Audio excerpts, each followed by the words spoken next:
qu'est-ce que je peux dire que je n'ai déjà dit ou que... Moi, j'ai très envie que tu arrives au bout de ce travail et que tu te débarrasses de ça. Pourquoi, papa? Parce que ta mère n'a jamais réussi à s'en débarrasser. Et voilà. Je pense que... Fondamentalement, je pense que ton avenir, il n'est pas là, il est ailleurs. Et qu'en fait, tu traînes des caisses que tu n'as pas forcément besoin de traîner. Que ta mère, elle a traîné ça toute sa vie et c'est ça qui la rend folle. Et que je pense que ton avenir, ta force, ton énergie, elle est ailleurs. Elle est avec tes enfants, elle est dans ton travail, elle est avec les gens qui sont autour de toi. Elle n'est pas dans la tentative désespérée de comprendre quelque chose qui est incompréhensible parce qu'il est absurde.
En ce moment, autour de ce que j'appelle ma jeunesse, c'est-à-dire avant moi.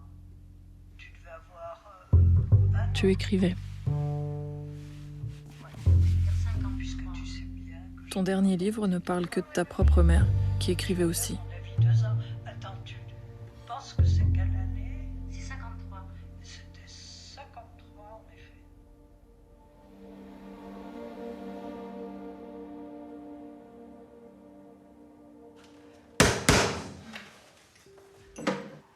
C'est quand même un personnage incroyable, hein, ma mère. Pour ce livre, tu as enregistré sur ces dictaphones tes conversations avec les témoins survivants de ton enfance. Il y a des choses que je ressens comme indiscrètes, je pense. Tu as lu toute la correspondance de ta mère. Tu as trié les milliers de photos accumulées dans les caisses. Tu as lu ses carnets. Tu as recopié l'intégralité des notes qu'elle avait écrites sur les petits agendas conservés dans cette valise.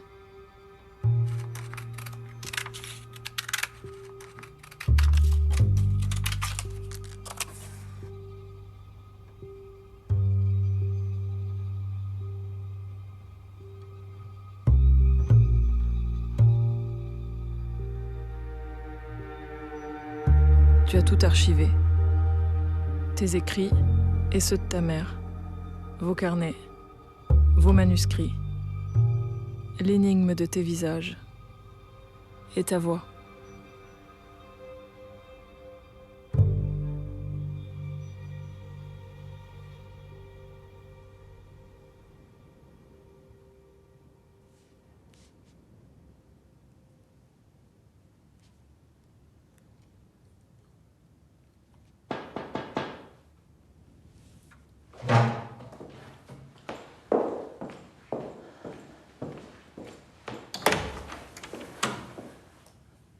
Bonjour. Bonjour. Entrez.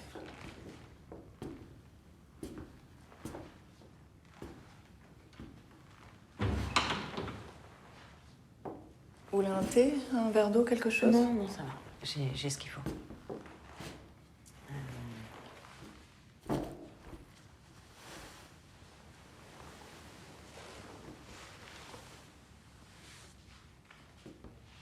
C'était son bureau.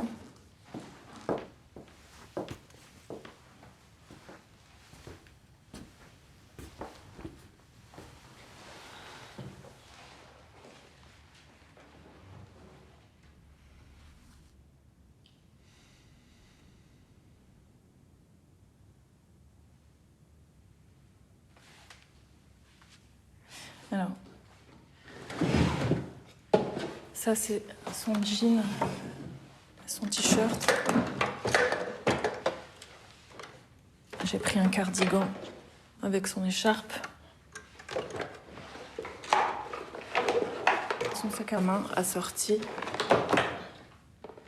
Là, vous avez son agenda, passeport, pièce d'identité, carte vitale. J'ai 2 paires de lunettes. Je sais pas, vous me direz celle que vous préférez. J'ai acheté des lentilles marron, comme vous avez les yeux bleus, elle avait les yeux marrons. Son parfum. Là, sa montre et des bagues. Elle mettait tout le temps ce collier.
Il y a un miroir là, si vous voulez, pour vous changer.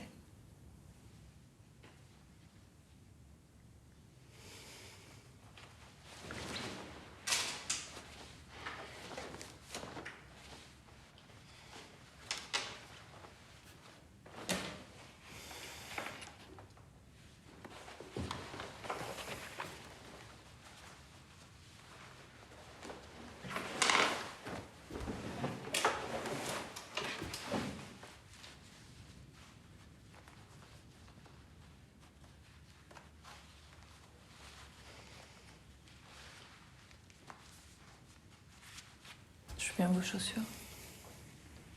Hein? Vos chaussures.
Ma mère m'a laissé une énigme. L'histoire de notre relation. Vous êtes en train de faire exactement ce qu'elle avait déjà fait. Enquêter sur votre mère. Ma grand-mère aussi avait écrit un livre sur sa propre mère.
Après la mort de sa mère, Carole Achache a conservé une valise dans laquelle ont été jetés pêle-mêle les agendas sur lesquels celle-ci notait ses rendez-vous et quelques phrases reflétant ses humeurs, ainsi que les photos d'une vie. Une vie essentiellement consacrée aux livres et à ceux qui les écrivent. Monique Lange a travaillé chez Gallimard dès les années 50 en y gravissant tous les échelons, osant elle-même un jour se mettre à écrire.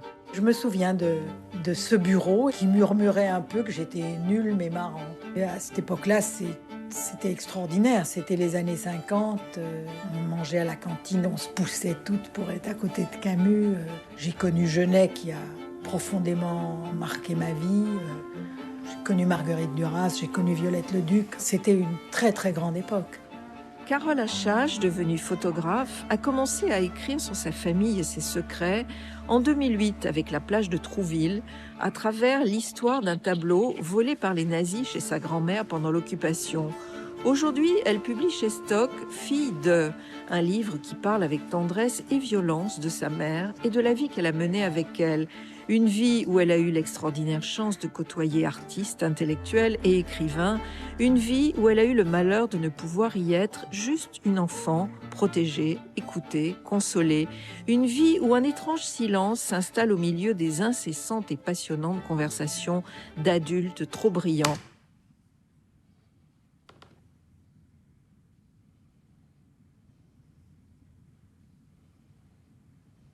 Mais en même temps, je veux d'abord transposer cette espèce de moment génial. Oui, oui.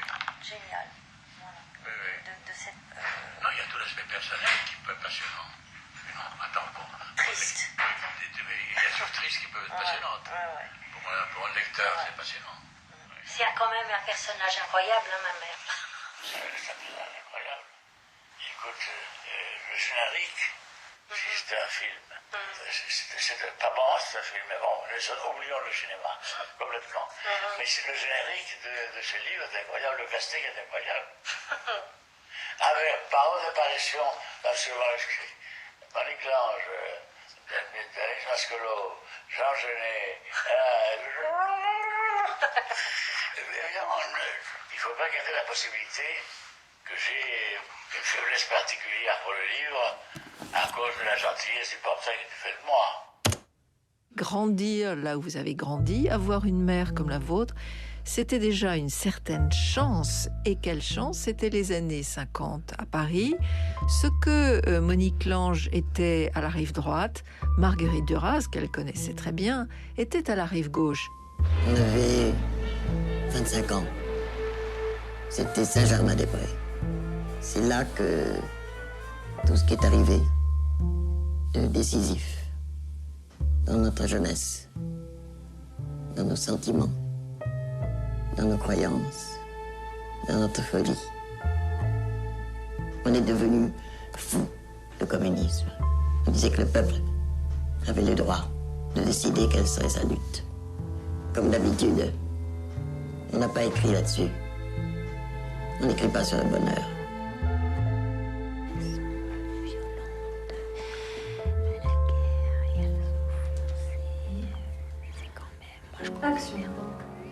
C'était ça, cette époque, Carole Achache, la politique, la littérature, les discussions, la nuit, en buvant, en fumant.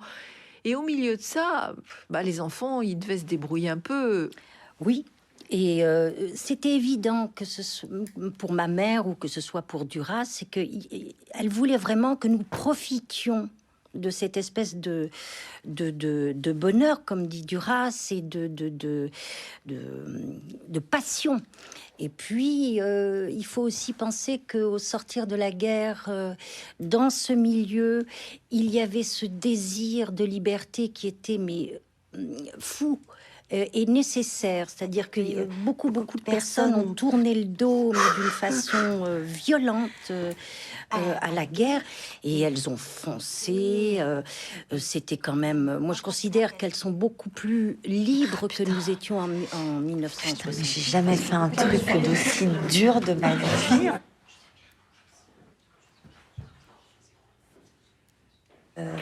Voilà. Mais fou et nécessaire. Ok, c'est bon. Moi, je considère qu'elles sont beaucoup plus libres que nous étions en 1968, parce que beaucoup plus courageuses. Alors, les enfants, il fallait qu'on profite de tout ça. Mais il fallait aussi s'adapter, ce qui voulait dire pour un enfant, ne pas avoir une vie d'enfant, avoir déjà une vie de petit adulte très tôt. Je ne pouvais pas le savoir. Je ne savais pas quelle était la vie d'un autre enfant. C'est comme ça, et c'est vrai que j'ai eu beaucoup de chance, parce que c'est quand même une nourriture formidable. Donc on ne peut pas considérer que le savoir précoce est quelque chose de néfaste. Mais effectivement, le jeu J-E-U n'était pas très présent à la maison. Et puis, en plus, vous avez très tôt dû affronter ce qui arrive assez souvent, c'est-à-dire le départ du père.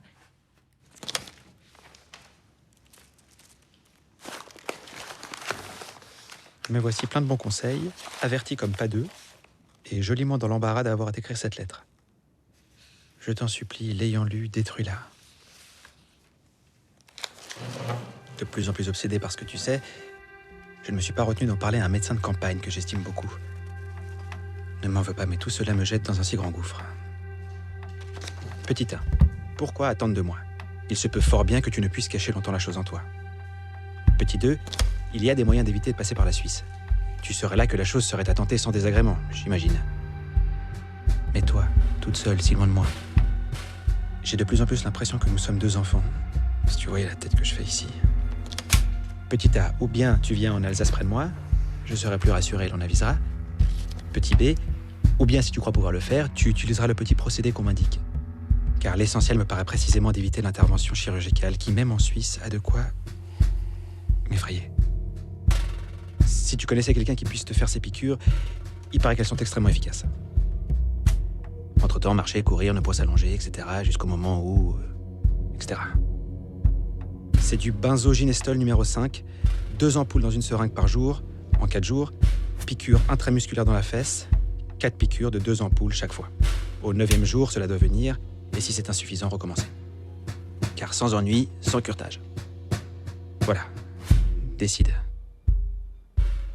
Mon pauvre chou, je suis confus, dégueulasse, humilié. Pardonne-moi. Je suis proprement affolé. Réponds-moi vite. Je voudrais que nous ayons un mois de calme, un mois pendant lequel je me ferai pardonner cette lettre. Jean-Jacques. Détruis cette lettre. Petit C, depuis quand attends-tu tes dernières saisons? Petit D, je t'aime. Le père de substitution, c'était c'est un Espagnol. Il s'appelait Juan Goytisolo. C'était un réfugié espagnol antifranquiste, très engagé politiquement, écrivain.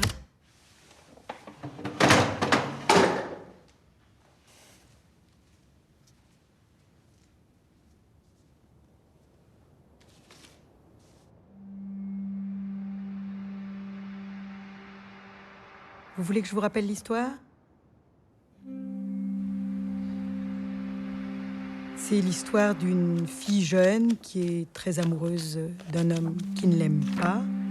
Et ce n'est qu'à la fin du livre qu'elle découvrira que la raison pour laquelle il n'aime pas, c'est qu'il est homosexuel. Cela fait à peu près 1 an que j'ai commencé à fréquenter des Arabes. Il m'a suffi de quelques semaines pour me rendre à l'évidence. J'aurais trouvé mon équilibre et je me rapprochais de toi. Mais aussi je découvrais que j'étais totalement, définitivement, irrémédiablement homosexuel. Depuis cette date, tu auras observé que nos relations se sont améliorées. Bien que différemment, j'ai commencé à t'aimer plus qu'avant et j'ai atteint une espèce de bonheur que je n'avais jamais connu auparavant. Je me sentais serein, heureux de partager la vie avec toi, de vous avoir à côté de moi, toi et Carole. Aujourd'hui, je suis dans une impasse. Je ne peux rien te proposer, rien te promettre. Je redoute ta réaction et secrètement, je la désire.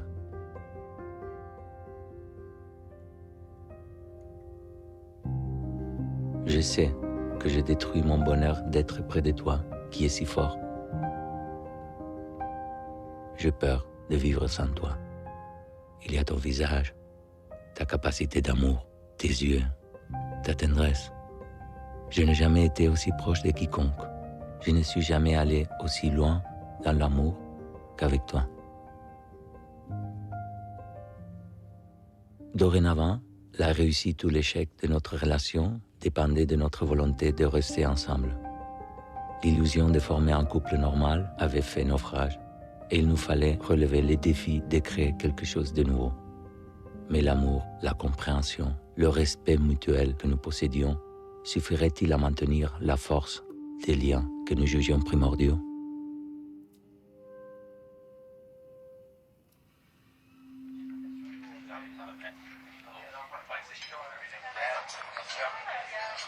Ma question, c'est pourquoi les homos? De ma mère, c'est pas mon Juan, Genève et Juan. Je ne sais pas d'où vient ton goût pour les homos. Je ne sais pas. C'est inexplicable. Si ce n'est un grand masochisme. Non, c'est quelqu'un de très émouvant. Je pense qu'elle a eu une vie difficile. Heureusement, elle avait une espèce de fantaisie, de distance. Non, mais c'est quelqu'un qui a eu une vie difficile. Elle était tragique. Ouais. Elle était tragique. Ça se dit. Mais je pense qu'au fond, elle était très bien chez Gallimard. Parce qu'elle a été placée là, à côté des gens qui étaient tout à fait alors. Et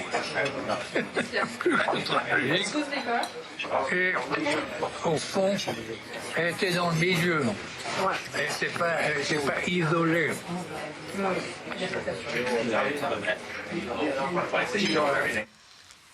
Je vais le relire une fois.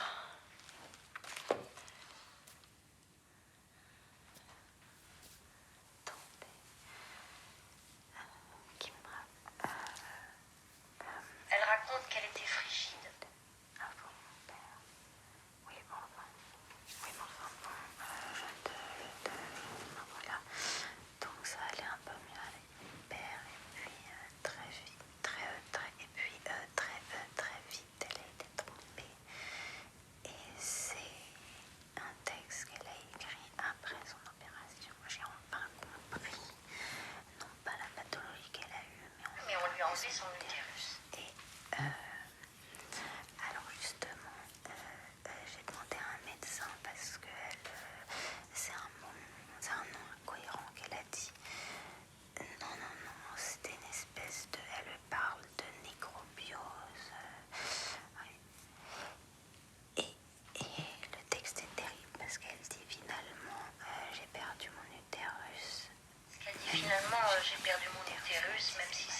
organe du sexe, enfin, parce que faute de l'avoir utilisé.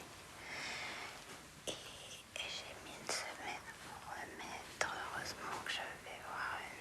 Enfin, et ça ressemble tellement justement à ce suicide Corporel. Oui, absolument. Qu'elle a eu.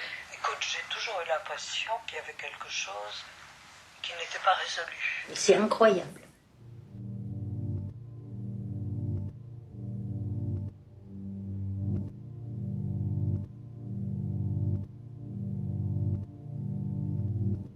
Il y a des lettres de mon adolescence qu'elle a retapées à la machine. C'est-à-dire que ça veut dire qu'elle a fouillé dans mes affaires.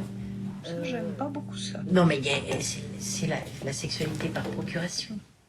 Mais plus on pense à, je sais pas, la trajectoire de Monique, plus on est obligé de se dire que la sexualité a eu une importance et des conséquences. Bah, surtout avec moi. Terribles. Non, je veux Oui. dire, cette espèce d'être fusionnel qu'on a. Complètement.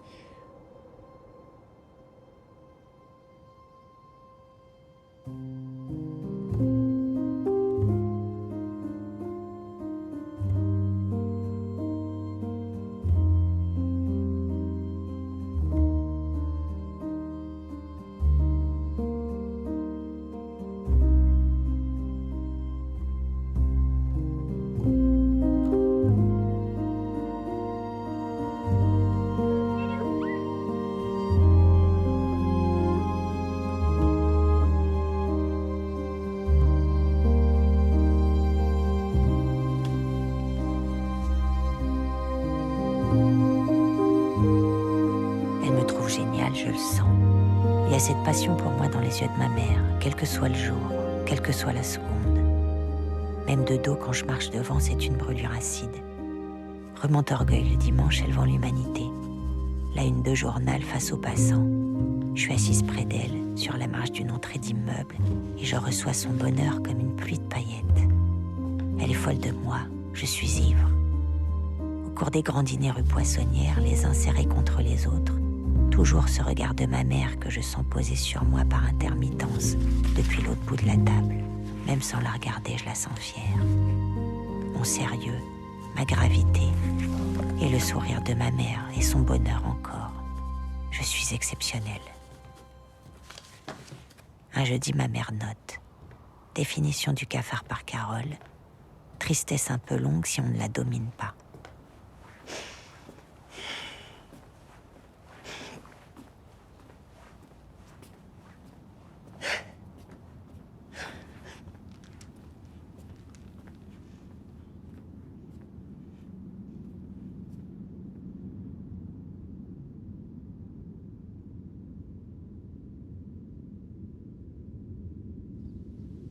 Ce qui m'a donné un peu de fraîcheur, c'est l'insécurité.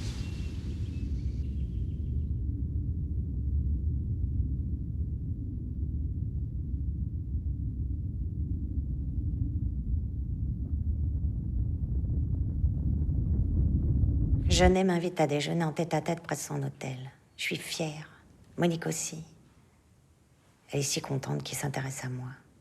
Nous sommes les deux êtres qu'elle aime le plus au monde. Même Juan n'a pas cette place-là. Fréquenter Jeunet est la meilleure chose qui puisse m'arriver en ce moment. Je ne peux que tirer profit de sa singularité. Elle se dit que c'est merveilleux. C'est une chance inouïe. Et c'est vrai, je sens qu'il a du plaisir à me découvrir. Il se marre avec moi. Il m'apporte une façon insolite de réfléchir. Il m'aide à confirmer ma révolte et à ne pas être comme les autres. Il est joyeux en ma présence. J'ai des dons que Monique n'a pas. Il lui redonne le goût de vivre. Je suis bien plus marrante qu'elle. Il y a en lui des moments enfantins aussi puérils que les miens. Nous sommes capables de retourner un menu sur la devanture d'un restaurant ou de vider une salière dans un vase. J'ai même une histoire avec son amant de l'époque, Jackie. Je fais un saut chez Jeunet avant de partir. Il n'a toujours pas bougé. Il fume, assis au centre du lit. Je vais boire une gorgée d'eau à même le robinet, dans la salle de bain, juste derrière lui. Je n'allume pas, je garde la porte ouverte. Je reçois un coup de couteau dans le dos. Il paraît que tu suces mal, d'après Jackie, et que tu mords. Moi, je m'en tire mieux. Assis sur son lit, un cigare à la main, en pyjama à rayures, il m'affirme que je ne pourrai jamais le faire bander. Moi, si. Je suis certaine que oui. Lui n'en démord pas. Si, mais si, essaye. Il se lève, il reste debout, exquisément glacial. Je lui touche les testicules, sous le pantalon, sans fermeture éclair. Tu vois, j'avais raison. Aucune femme ne le peut. Vous êtes sa fille unique, hein, Monique. Oui. C'est ça. Ouais. C'est incroyable quand même. Pourquoi? Non, parce que quand on a une fille unique, je sais pas, c'est rare que ça établisse des rapports comme ça, un peu bizarres. Pourquoi bizarre? Il y avait 2 personnes au monde qu'elle adorait. Plus que tout, c'était moi et Jean. C'est ça. Donc, pour elle, que je puisse être élue par Jean, parce que quand j'avais 11 ans, j'allais discuter avec lui dans son hôtel, je séchais les cours. C'est vrai que j'ai eu une certaine chance d'avoir des discussions magnifiques avec lui, mais très vite, il s'est joué de moi. Il m'a défié, t'es pas capable de faire ça. Et donc, une petite moum qui a un cerveau un peu mou, on la manipule facilement. Je n'ai pas encore réussi à déchiffrer des lettres que tu envoyais à ma mère parce que tu as une écriture épouvantable. Tu as averti ma mère à plusieurs reprises que Jeunet était dangereux. Non, mais c'était un fou. C'était un fou. Un pervers. C'est qu'il m'a fait du mal. Jeunet m'a fait du mal. Ah bon? Ouais. C'est pour ça que je te pose ces questions. Mais malheureusement, c'est quelqu'un que je ne connais pas. Parce que ta maman était possédée par lui. Ouais. Mais plus on lui faisait du mal, plus il aimait les gens. Alors, c'est possible. Elle a été servie par Jeunet. Plus que servi. Et Mais elle s'est sacrifiée. Elle s'est sacrifiée. mais elle adorait ça. Tous les gens qu'elle a connus, ça a été l'occasion de se sacrifier pour eux, d'être leur victime. Non pas que les gens abusent, mais elle s'offrait en victime, donc on en profitait. Ah oui, elle était soumise aux gens qu'elle aimait. Totalement. Et donc, c'était merveilleux.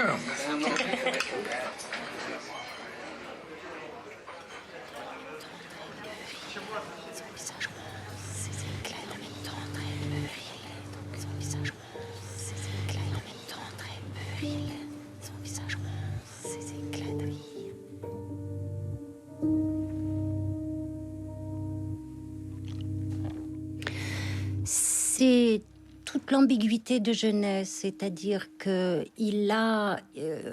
c'est un être complètement lumineux et en même temps très puéril, son visage rond, ses éclats de rire.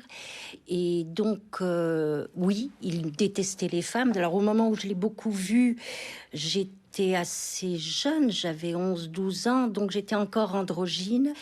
Et je crois qu'il m'aimait bien aussi parce que j'ai l'air moricaud, un peu arabe, et que peut-être que ça lui rappelait Abdallah, le funambule qui s'était suicidé à ce moment-là.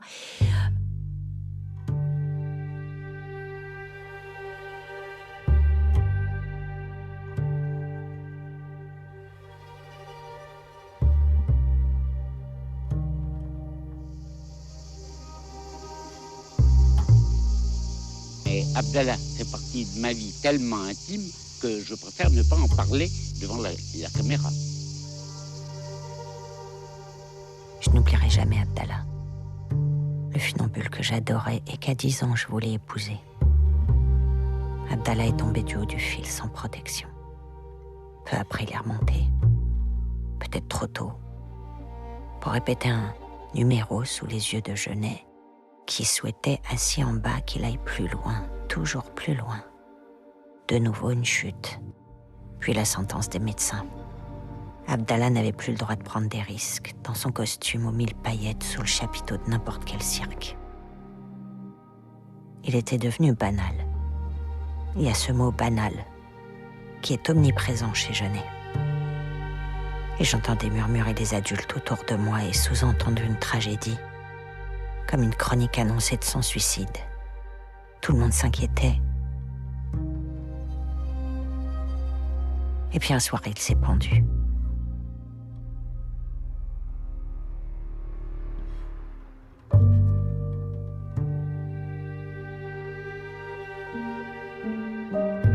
Non, je ne veux pas raconter ma douleur comme ça, je voudrais la rentrer dans une histoire.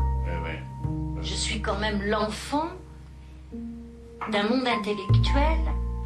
Et ça aussi, je m'interroge là-dessus. C'est comment est-ce qu'on m'a laissé comme ça pourquoi? Et ma douleur, elle se situe là. Et en aucun cas, je vous emporte tous dans mon histoire pour cautionner quoi que ce soit. C'est juste parce que mon interrogation, c'est comment une gamine comme moi, avec un tel potentiel, a eu une conduite d'échec aussi remarquable. Voilà, c'est tout. Je veux dire, je suis régulièrement hantée par ce que j'ai vécu.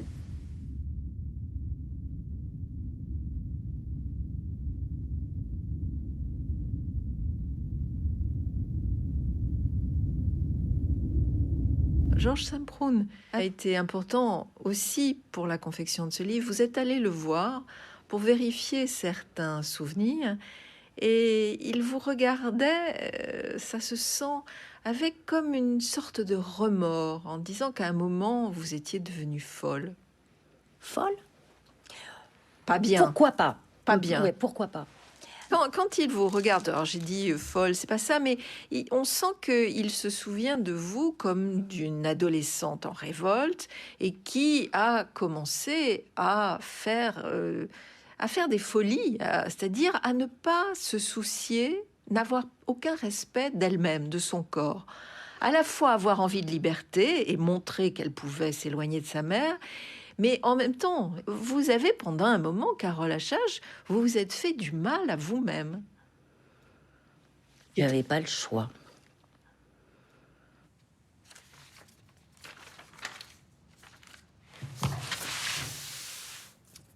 Je commence mon récit à partir de ma 16e année.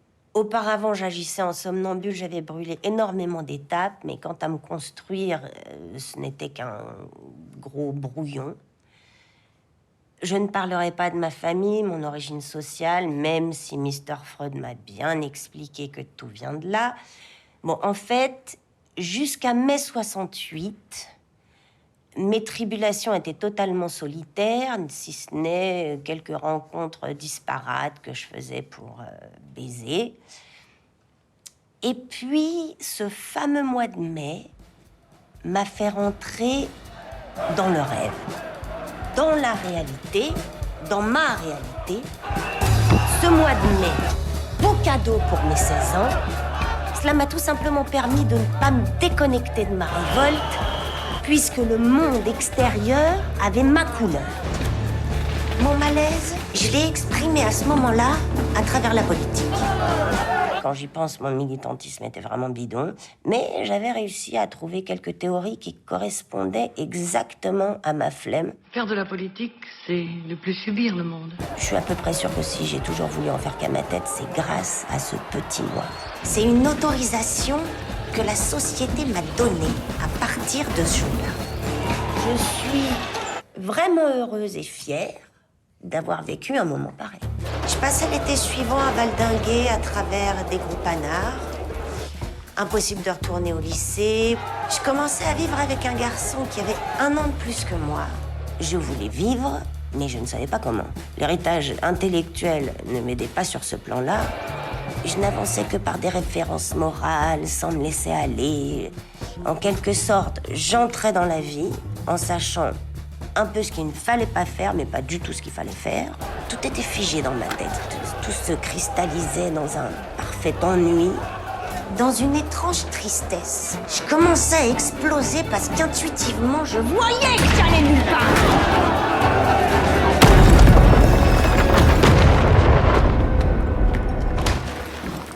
Je me séparais, au bout d'un an d'austérité, de ce garçon, en rencontrant le monde des défoncés parisiens. Le simple fait que je commence à me défoncer gomma énormément certaines limites intellectuelles que je m'étais tracées. C'était des gens pour qui leur seul problème était d'être bien et pourquoi pas heureux le jour même. Ils m'ouvraient un univers libre, j'étais émerveillée, je voulais rentrer dans leur cercle, être intégrée, acceptée. Je voulais leur prouver que j'étais capable de m'éclater, d'être plus folle qu'eux. Et cela se manifesta par des shoots à l'héroïne, ou encore par de l'argent que je leur donnais s'ils avaient un besoin quelconque. Un couple que j'admirais ne pouvait pas payer son loyer. Et ben le lendemain, en piquant quelques scripts de Genève, et en les revendant, bien sûr, je leur ai apporté 600 francs. Arnaque. Mon Dieu, est-ce que ça pouvait m'exciter. Ce mot-là correspondait à un moyen de réagir contre la société en vivant royalement à ses dépens. Des livres de la Pléiade, des manuscrits, des lettres d'écrivains, même un petit dessin de Giacometti. J'ai épuisé tout le capital archi. Je commençais à me décontracter physiquement, j'observais. Et en même temps, je voulais absolument me faire accepter. C'est vraiment étrange que je garde toujours une culpabilité gratuite qui fait qu'à n'importe quelle occasion, je me sens rejetée ou guettée. La seule possibilité de prendre le dessus pour moi, c'est de faire l'amour. Le nombre de fois où j'ai réglé une situation en faisant l'amour, mais je n'arrivais pas vraiment à m'habituer au farniente. Je me forçais à croire comme eux pour ne pas rester seule. J'ai pris pas mal d'acide à cette époque. J'y flippais comme une folle, mais je pensais qu'il fallait que je dépasse ce flip en en prenant, en en reprenant. Or, je n'avais qu'une envie, c'était de commencer à faire quelque chose de moi. Alors, je rencontrais Jean. Il me plaisait bien parce qu'il me faisait rire. Je l'avais charmé en faisant la cuisine, et oui. Je vendis mes derniers manuscrits, Genève, Violette-le-Duc, pour prendre un avion qui nous emmenait à New York. Nous ne nous attendions absolument pas du tout au froid glacial de cette ville. J'étais heureuse, c'est vrai, dans le pays le plus moderne du monde. J'étais heureuse car j'avais raison. Ce pays serait le mien.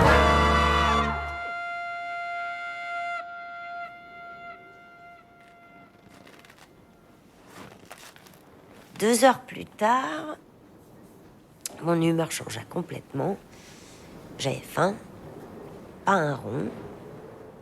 Et surtout, je commençais à être en descente de toutes les dopes que j'avais prises.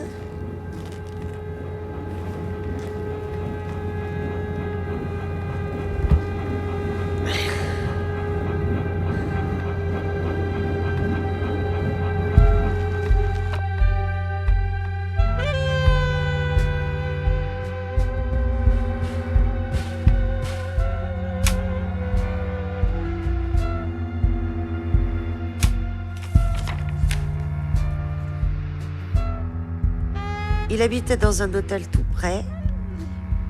Vers 3 ou 4 heures du matin, le garçon revint dans sa chambre se coucher. Ce con-là voulait baiser avec moi, morte de fatigue. Enfin, c'était 10 fois plus fatigant de refuser, de lui expliquer que demain peut-être j'irai mieux et que je verrai les choses plus claires. Il valait mieux que j'écarte les jambes, tout en somnolant. Première expérience sordide dès mon arrivée. Bof. Nous commencions à vendre ce qui nous restait de valeur dans nos valises. J'avais quelques petites obligations sexuelles envers nos logeurs, mais enfin, c'était cool. Je me baladais tous les jours dans New York. C'était beau. J'avais quitté Paris car je ne réussissais à rien à réaliser dans cette ville. On gamberge beaucoup trop dans Paris. Je voulais un monde nouveau où je puisse m'y construire. Je ne me préoccupais absolument pas des problèmes financiers. Je partais tous les matins avec 1 ou 2 dollars en poche. C'était assez pour mes balades. J'étais à la recherche de rencontres. J'avais espoir dans un underground qui mijotait déjà depuis 2 ans aux States. Ma révolte a été et sera toujours, j'espère, le fait que le monde du travail rende la quotidienneté des gens sordide, mais dans ce registre, il n'y a pas plus sordide qu'un Américain. Je ne cherchais même pas à me démerder, chercher du travail aurait été une honte pour moi. Roselyne me proposa alors de m'évader un peu de cette sordidité et de me taper une bonne cloche. Le patron d'un restaurant français nous y invitait. Elle m'avait prévenu du peu d'intérêt du type. C'était un homme d'une 50aine d'années, typique nouveau riche, content de sa personne. Nous nous mîmes à table. La conversation ne m'intéressait absolument pas. Je ne pensais qu'à boire et à manger. C'était Roselyne qui s'occupait du côté fair-play. Une sorte d'engourdissement m'envahissait grâce à un excellent vin. Je devenais lascive, indifférente au cadre extérieur. Mon corps se réchauffait des calories qui me manquaient depuis quelque temps. La fin du repas approchait. Je captais à un moment dans la conversation un genre pourquoi ne pas aller dans mon studio, et cela m'était adressé de la part du patron. Bof, j'étais bien et toute expérience était à prendre pour moi, et je suis une fille qui pendant très longtemps n'a jamais pu dire non. Et ce mélange de tous les alcools m'avait rendue plutôt indifférente à mes préjugés. Le patron se leva pour régler les derniers détails à ce moment, Roselyne me glissa un truc du genre « Ne lui demande pas d'argent avant, il te glissera de toute manière 20 dollars à la fin. » Et cette phrase se fondit dans mon état vaseux. Nous sommes allés dans le studio en face du restaurant.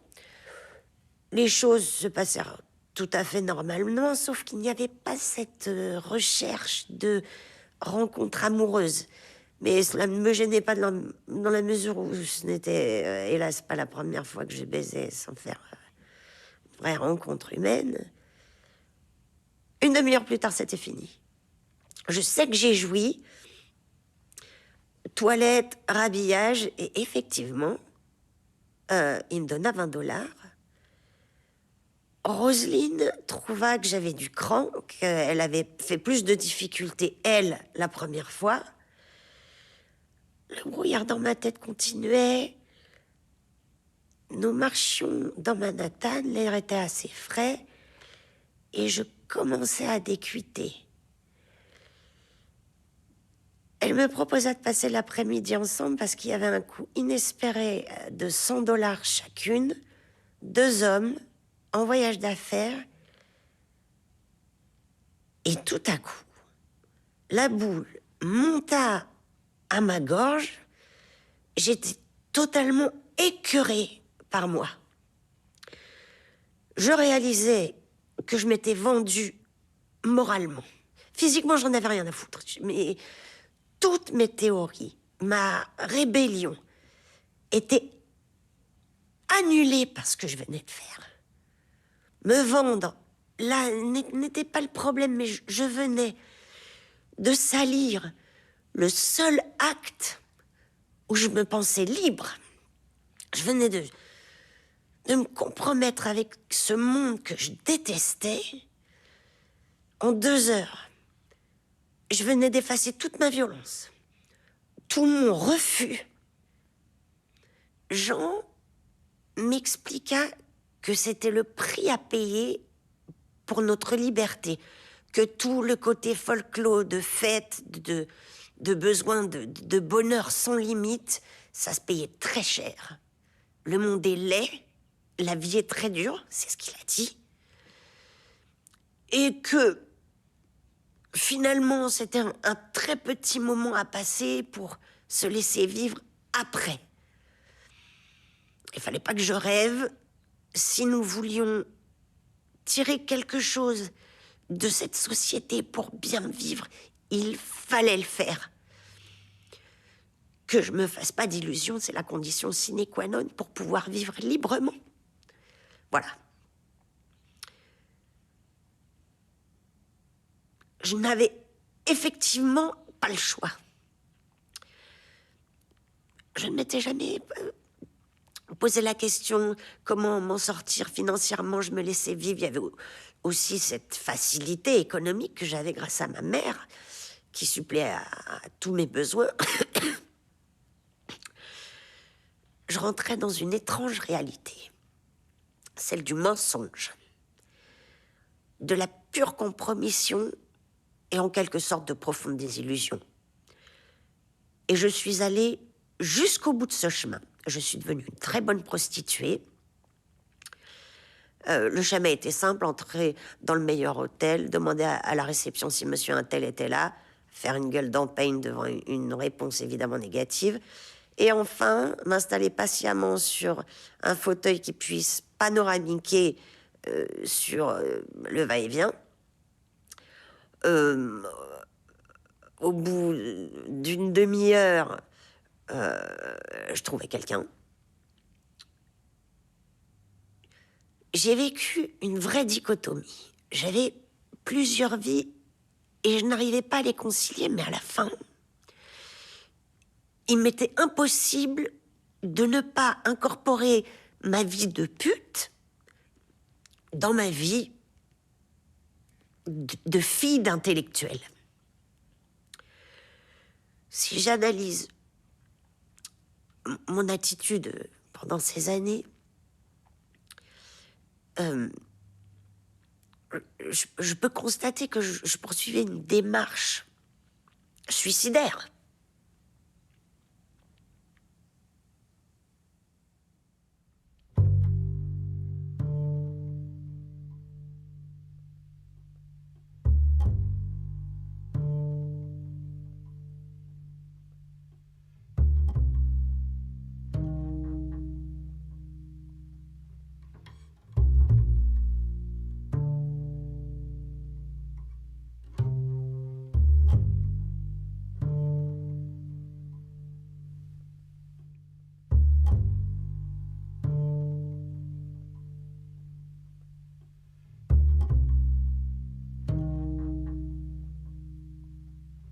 Je connais des détails, je ne sais pas s'ils sont... Alors? Je ne sais pas, il paraît... Enfin, je sais pas, on disait ça à l'époque. J'hésite à vous le dire, peut-être. Non, parce que... Comme Jeannette vous a poussé à faire le trottoir. Ah non. Non. Non. Mais c'est marrant, pourquoi? Je ne sais pas, quelqu'un me l'a dit à l'époque. Parce qu'à l'arrivée, je l'ai fait. Oui. Mais c'est bizarre. C'est incroyable.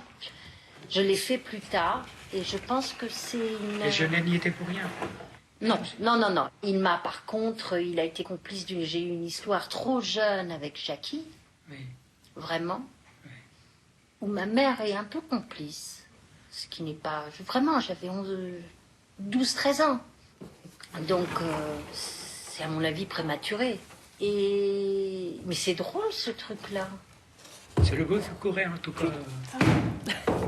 Ben, je me suis prostituée. Ce qui n'est pas génial. Non. À faire. Non. Voilà. Mais je croyais que c'était vraiment l'œuvre de Jean Genet. Écoutez, ça, ouais. Vous ne l'auriez pas fait si Jean n'était pas aux alentours. Enfin, je ne sais pas. Je suis entièrement d'accord. Bien sûr. Mais pourquoi vous dites ça? Je suis entièrement d'accord, mais c'est ça. Parce qu'il avait le goût de défier les gens, de les mettre à un défi, de les pousser aussi loin possible dans leurs contradictions, entre guillemets, ce qui était ses fantasmes, quoi. Il a poussé, dans ce sens, Abdallah, là où il a poussé Jackie là où il a poussé. Il a cassé des gens comme ça, tout le long de sa vie. Moi, il m'a cassé étant môme, vraiment. Et c'est l'une des raisons pour lesquelles j'ai déraillé. Oui, bien sûr. Voilà.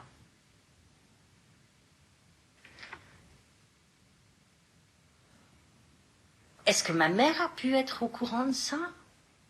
Que Genet m'aurait mise, je veux dire, c'est grave. Je sais pas, je ne peux pas l'affirmer, vraiment. Non, ça s'est pas passé directement, mais il y a eu, à force de mettre en valeur le vol, la délinquance et tout ça, j'ai pas eu d'autre idée que de faire ça. Bien sûr. C'était un manipulateur aussi. Complètement. Mais alors, pourquoi ma mère m'a laissé dans ses pattes? Ça, il avait une telle admiration pour Jeunesse qu'elle aurait accepté n'importe quoi. Mais vraiment n'importe quoi. C'est fou. Ouais. Alors, c'est mon ambivalence, c'est que j'ai un chien de ma chienne contre Genet. Je veux dire, il est dégueulasse. Oui, non, voilà. Et en même temps, je sais que j'ai peut-être une forme d'intelligence qui a été formée par Jean. Oui. Oui, voilà. Et c'est vrai que ma mère, au milieu de tout ça, elle joue un drôle de jeu. Voilà. Là, oui, le rapport mère-fille, là, dans ce cas-là... Là, celui-là, il est faramineux. Ouais. Oui, là... Ah ouais.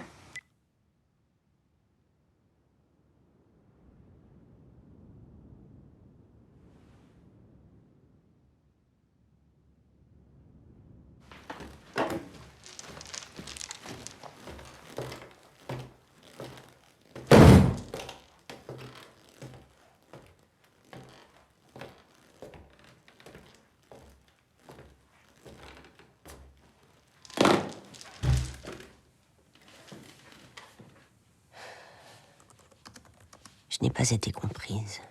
Ils étaient écrivains, hommes ou femmes. Je place toujours les hommes avant les femmes parce que je les aime. C'est comme ça, c'est charnel. Ils pénètrent en moi. Je les sens me remplir. Cela dure peu de temps. Cela dure tellement peu de temps que je n'ai pas trop continué à me faire remplir comme ça. Ça me rappelait trop mon vide.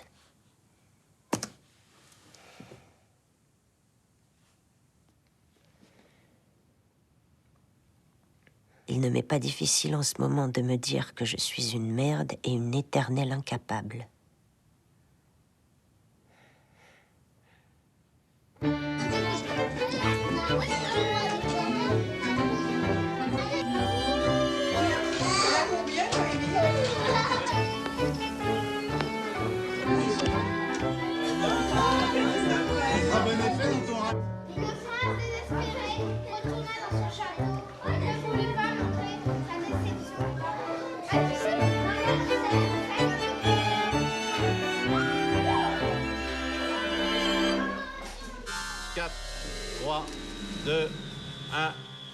François Mitterrand est élu président de la République.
Ce n'est pas un hasard si je suis restée pendant plus de 30 ans avec le père de mes enfants.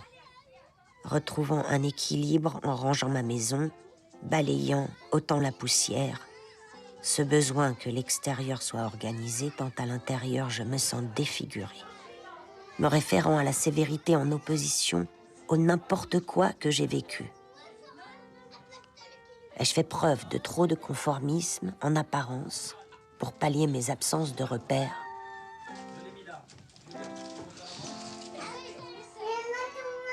Oui, un jour, tu t'es coincé les doigts comme ça, tu as eu très mal. T'as pleuré. Ah, oups! Parce qu'il faut juste prendre le tiroir comme ça. Faut pas mettre les doigts comme ça. Il faut prendre la poignée. Voilà! Bravo! T'as tout compris. C'est comme ça qu'il faut faire. Comme ça, tu te fais pas mal. Mais le conformisme est pour vous une méchante maladie? C'est une misérable maladie, en tout cas. Et pourquoi est-ce une misérable maladie? Parce qu'elle vous empêche d'exister. Parce que les gens qui sont véritablement conformistes n'ont pas vécu. Les biens rendent conformistes, l'accumulation des biens, les richesses.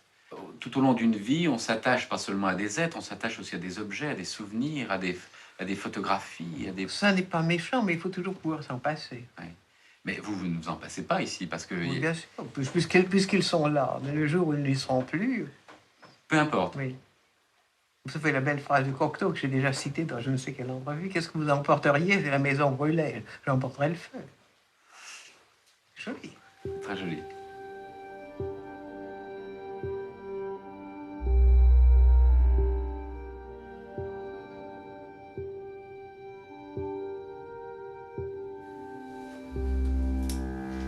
Bon, je vais continuer la bande dessinée.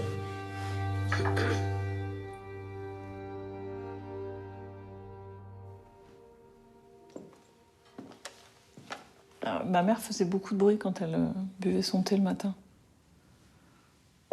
Ah, mais je croyais qu'on faisait une petite pause, là.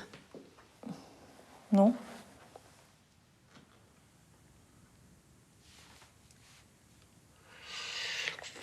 Après, elle gardait la gorgée, là, et après, elle avale.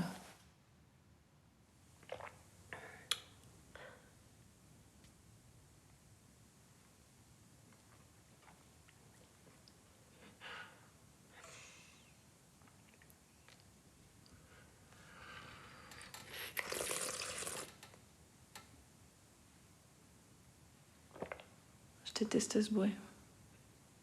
Bah alors pourquoi le reproduire?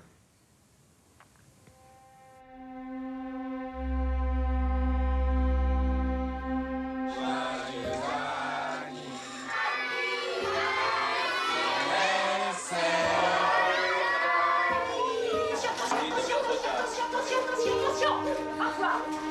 Allez, suis-moi.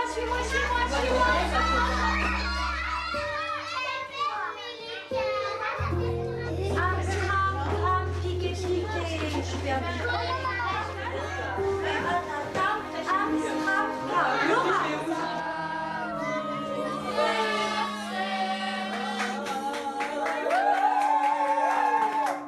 Allez.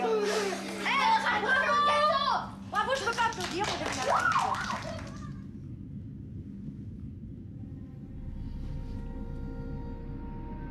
Tu me racontais souvent une anecdote dont tu étais étrangement fière. Tu avais 1 an. J'étais allongée sur la table allongée pour faire ta toilette. J'ai confondu la bouteille de sérum physiologique avec l'alcool à 90 et je t'en ai mis dans les yeux. Tu t'es mise à hurler. Quand j'ai percuté ma connerie, j'ai pris la bouteille d'alcool et je m'en suis mis aussi dans mes yeux à moi. Pour ressentir la même douleur que toi. Pourquoi cette transmission des douleurs? Tu m'as très vite raconté que ta mère avait été violée par plusieurs garçons au cours d'une corrida dans les rues de Pampelune. Ce récit fait partie de mon enfance. Dans ta bouche, Pampelune sonnait comme un conte mythologique. Aussi bien qu'il y a eu Héra qui jeta Héphaïstos par la fenêtre en raison de sa laideur. Il y a eu Pénélope qui défaisait la nuit ce qu'elle avait tissé le jour. Et il y a eu Momo qui fut violée par plusieurs garçons au cours d'une corrida dans les rues de Pampelune. Petite, ce mot chantant mêlé aux images diffuses d'un taureau ensanglanté et de jeunes garçons assaillant ma jeune grand-mère dans les ruelles espagnoles, laissé surgir chez moi des impressions aussi étranges que romanesques. Le spectre des abus que tu as subis a ensuite plané sur mon enfance de façon plus insidieuse, mais tant et si bien qu'aujourd'hui, je mesure à quel point j'ai grandi dans l'idée tacite que cela m'arriverait, car cela arrivait toujours, et que ce n'était pas vraiment un drame, mais une fatalité, un rite initiatique incontournable.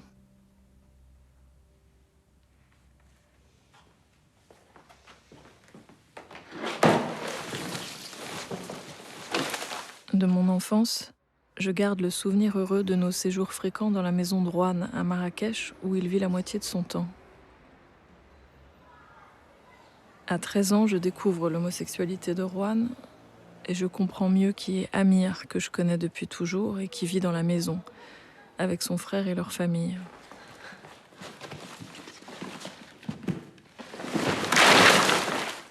Au cœur de la Médina, ce bonheur hors du temps était inhérent à la servitude d'Amir pour Juan et par ricochet pour nous. Évidemment, j'ai adoré cette part marocaine de mon enfance. J'ai adoré mon grand-père et vice-versa. Mais à 14 ans, lors d'un de nos voyages au Maroc, Amir entre chaque nuit dans ma chambre et je suis incapable de dire non.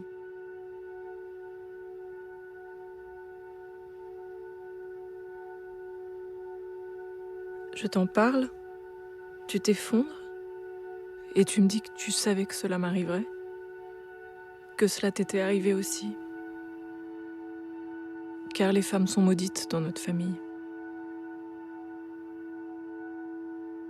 Plus tard, Juan a choisi le confort de maintenir sa vie marocaine avec Amir, au détriment de mes confessions, me suggérant en sorte de me plier à ton silence.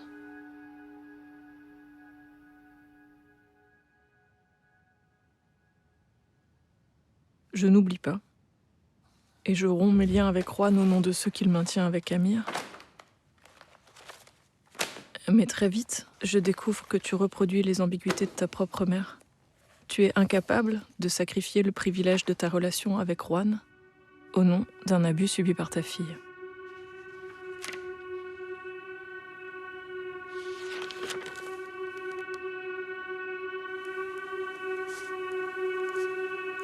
Mona, tu as dit ces 4 vérités à Juan. Donc, tu t'en es un tant soit peu libérée, non? Et moi, ancienne pute, n'ai-je pas fait un beau chemin? Tu trouves que tous mes contacts avec Juan sont méprisables?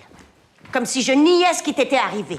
Je t'ai répondu qu'il ne fallait pas confondre Amir et Juan. Mais en fait, j'étais une nouvelle fois à faune, car effectivement, l'attitude de Juan à ton égard est nulle.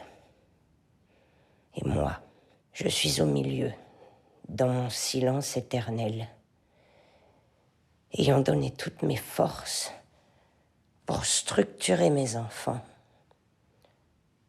Et moi, je suis au milieu, ayant eu un passé que les 3 miens ont laissé faire. Mon père, ma mère et Juan. Sinistre trinité qui m'empêche de crier. Et moi, je suis au milieu, et j'en ai marre de n'être rien, une merde à tes yeux, une moins que rien, d'avoir collaboré avec l'ennemi. Et moi, je suis au milieu, ayant subi des faits que je considère plus graves que ceux que tu as vécus. Il ne s'agit pas de compétition, ni d'un moindre mal, mais tu es moins seul que moi face à ces 3 fous. Juan, mon père et ma mère.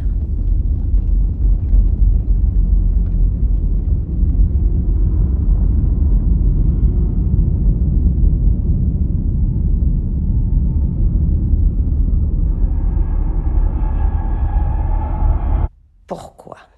Pourquoi ne les ai-je pas condamnés comme tu le fais à mon égard?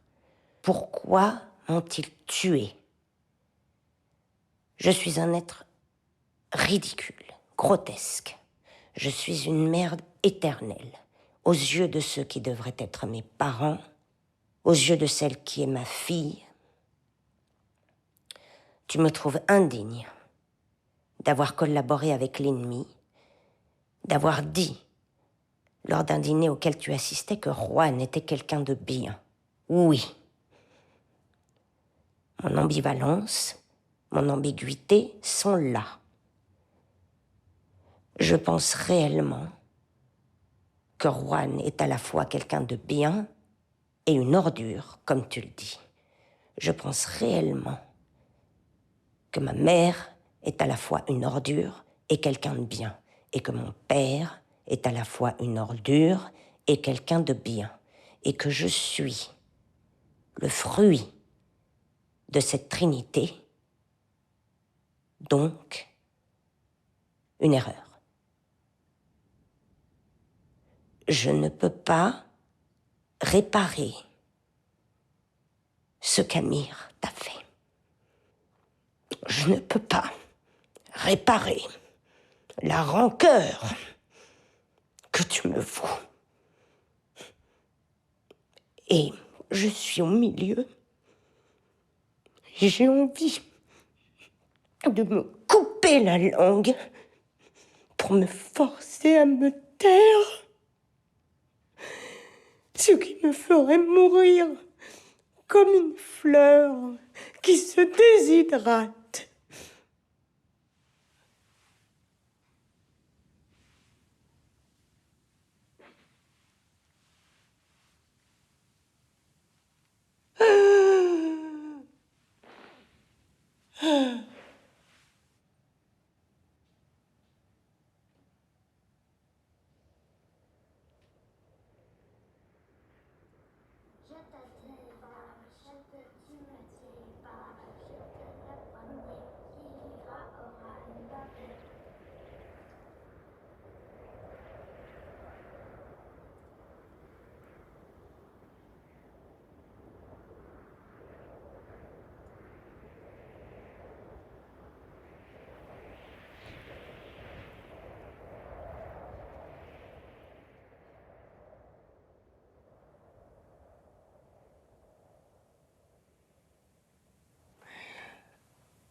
J'ai entendu une notification.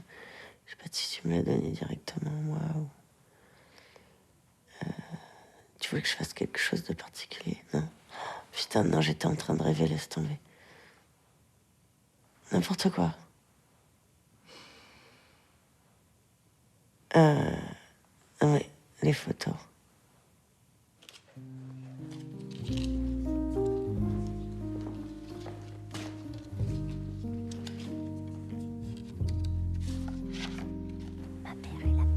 Ma mère et sa mère. Ma grand-mère et sa mère. Toi et ta mère. La mère de ta mère et sa mère. La mère de sa mère. La mère de la mère de la mère de sa mère. Et la mère de la toi mère et ta mère. de sa mère. La mère de la mère de sa mère. Et la mère de la mère de la mère de sa mère. Et la mère de la mère. Toi. Mon problème aujourd'hui, c'est que je ne m'intègre pas du tout là-dedans. Je n'existe pas là-dedans. Comment ça? Je n'existe pas là-dedans. On parle de Juan, on parle de Géné, on parle de Chatroun, on parle de tout ça. Moi, j'ai l'impression d'avoir traversé ça comme accompagnateur. Mais je ne suis pas un homme puissant qui pris le pouvoir sur Carole. Je ne suis pas ça. Moi, j'ai pas l'impression d'être ça. Alors, elle a quand même passé 33 ans de famille avec moi, donc plus de la moitié.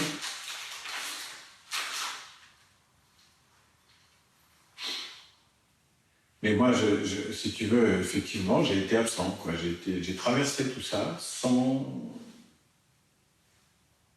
tenir mon rôle. Moi, ça me renvoie à ma propre lâcheté, c'est vrai. C'est vrai. Je sais.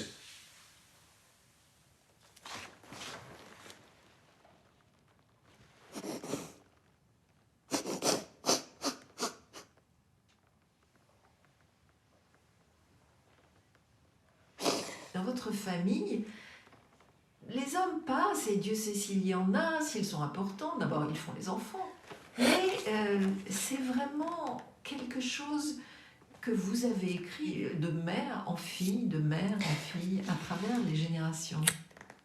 Pour l'instant, ce n'est que ma mère et moi qui avons écrit là-dessus et j'espère avoir arrêté justement cette espèce de matriarcat qui fait que les hommes sont un peu secondaires.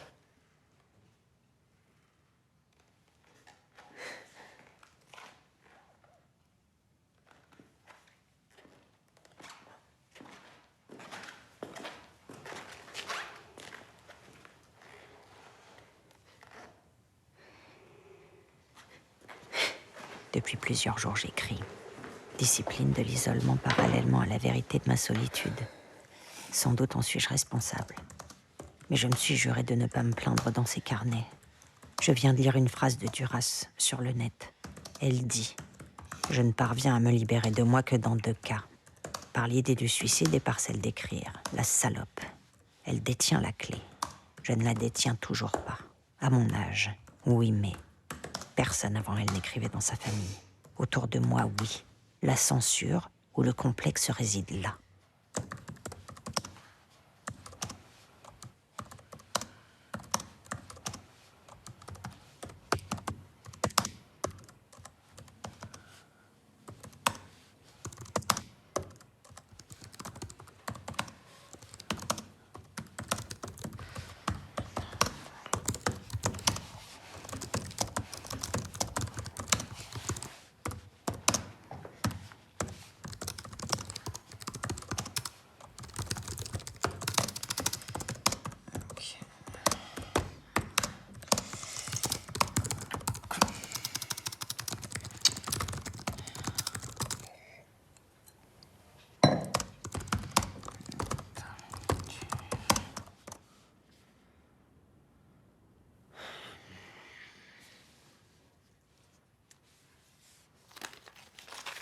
Carole, à propos de ton livre, tu m'as dit l'autre jour que tu l'avais relu et que tu l'avais trouvé à chier.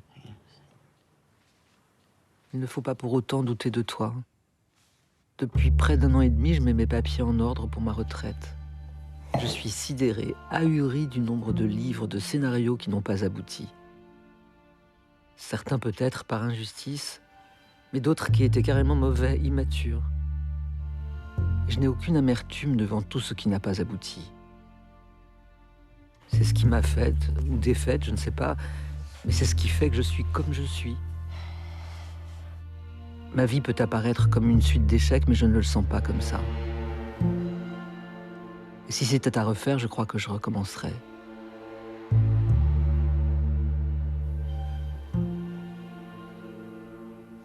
Je ne regrette qu'une chose. C'est l'incroyable absence de confiance en moi qui m'a poursuivi tout au long de ma vie et qui, pour dire la vérité, ne m'a pas encore lâché. Et ça, je ne voudrais pas que tu en souffres, parce que tu aurais tort, comme moi j'ai eu tort. Je ne crois pas en toi par aveuglement, tu m'étonnes chaque jour. Je suis heureuse quand je vois que tu ne réagis pas comme moi, car je ne voudrais pas te peser. Quand moi je suis bloquée à cause de toi, je ne trouve pas ça grave. Mais si quoi que ce soit de moi te dérange, alors j'en suis malade.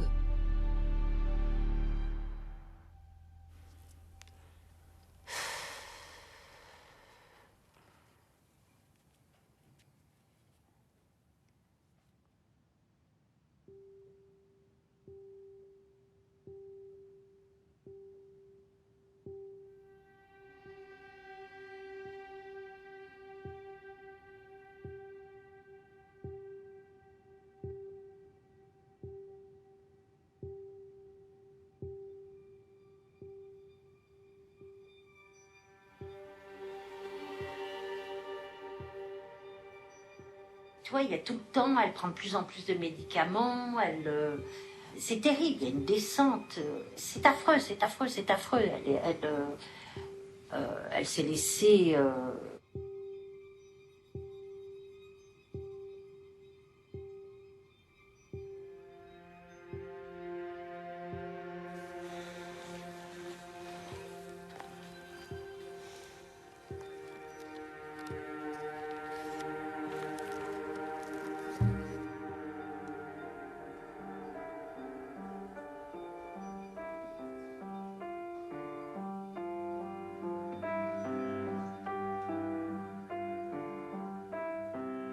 Toute sa vie, Ta mère a écrit qu'elle voulait mourir. Comme toi.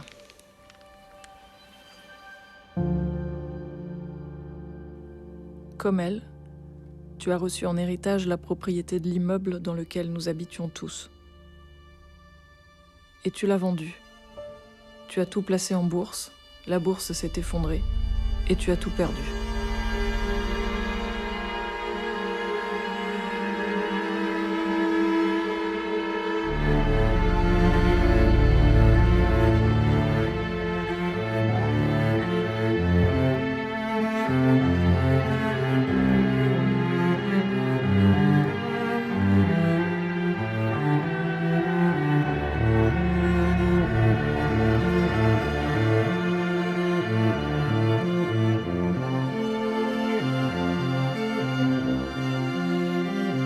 Je suis responsable de ma solitude.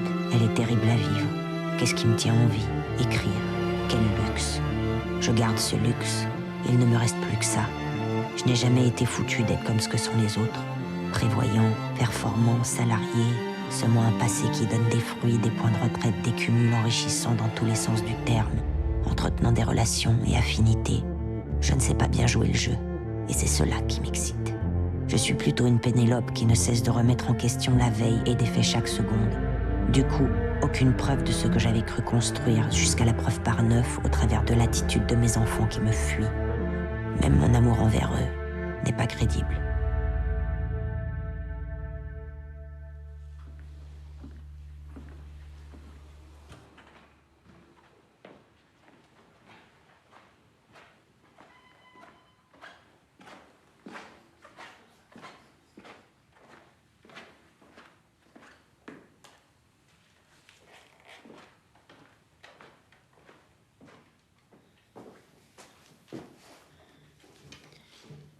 Tiens, je cherche du boulot en ce moment. T'as aucun... Et dans quel genre? N'importe quoi, parce que... Voilà, souci. Voilà. Oui, mais tu es dans quoi? Je ne sais pas. Moi, je sais écrire, je sais faire des photos et tout. Et en fait, je suis toujours à côté. J'ai jamais vraiment... tu vois. Alors, je m'en suis sortie jusqu'à maintenant. Là, tu vois, je n'ai pas vraiment de métier. Oui, mais je veux dire, quand tu as trouvé, t'étais quel genre? J'ai été photographe de plateau, j'ai été nègre. Mais j'en ai un peu toujours fait qu'à ma tête. Oui, oui. Et puis... Ça, je te fais confiance. Et puis, je me suis occupée de mes enfants. Ils ont quel âge? 25 et 30. Ah! Et alors, les relations avec eux? Ils t'ont pas encore tué, c'est déjà Ils pas m'ont mal. pas encore tué, mais parfois je sens qu'ils en ont envie. Ah oui, ça c'est normal. Voilà.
Je pense à ce que racontait Stevenson à propos d'un homme qui écrivait et qui était rentier après un héritage et qui savait qu'acheter un cigare lui ôtait quelques minutes de vie jusqu'au jour où il n'aurait plus rien.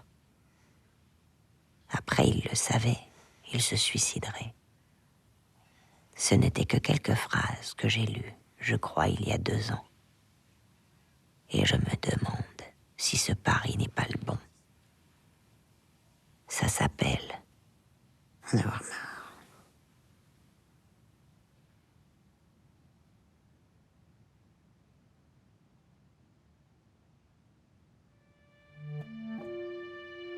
Et un soir, à ta très grande bibliothèque,